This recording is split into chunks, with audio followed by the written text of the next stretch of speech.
කොහෙද මචං මේ මූණවුල් කරගෙන දුවන්නේ? ඉස්කෝලෙන් එන්න කිව්වා ඉංග්‍රීසි මිස් වහම්බ වෙන්න. මේක ඩික්ටේෂන් වලට හැමදාම ලකුණු බින්දුවයිලු. අනිත් විෂයන් සුපිරියටම කරනවලු. ඊට ඩික්ටේෂන් වලට ලකුණු නැති ඉඳ හැමදාම බයින නිසා මූ පොත ඩස්බින් දාලා. අයියෝ ඒ ළමයාට ගහන්න බයින්නේ එහෙම නෙමෙයි. ළමයාව දාපන් වසන්ත සර්ගේ ඉංග්‍රීසි ස්පෙලිංස් පන්තියට. ඒ කවුද?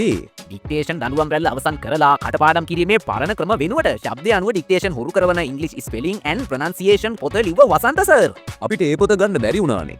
අවුලක් නෑ. දැන් මේ පොතේ පාඩම් මේකින් එක උගන්වන ඔන්ලයින් පන්තියක් තියෙනවා මචං. ලොකු ගාණක් යයි නේද? මාස 3යි ඔන්ලයින් පන්තියයි පිටු 200 පොතයි දෙකම රුපියල් 5000යි රෙකෝඩින් ලැබෙනවා. දරුවට තනියම ඉංග්‍රීසි අකුරු ලියන්න කියවන්න පුළුවන් කරන 6 ශ්‍රේණියේ සිට ඉහළට ඕනම දරුවෙක්ට සුදුසුයි. දරුවන්ගේ ප්‍රියතම විෂය ලෙස ඉංග්‍රීසි භාෂාව අභිසෙස් ගන්වන්න. ප්‍රවීණ ඉංග්‍රීසි දේශක වසන්ත ශ්‍රී ගමගේ විසින් රචිත ඉංග්‍රීසි වැඩපොත සහ පන්තිය. පොත ගෙන්වාගෙන දරුවා පන්තියට සම්බන්ධ කරන්න නම ලිපිනය 07 520 74 18ට WhatsApp කරන්න.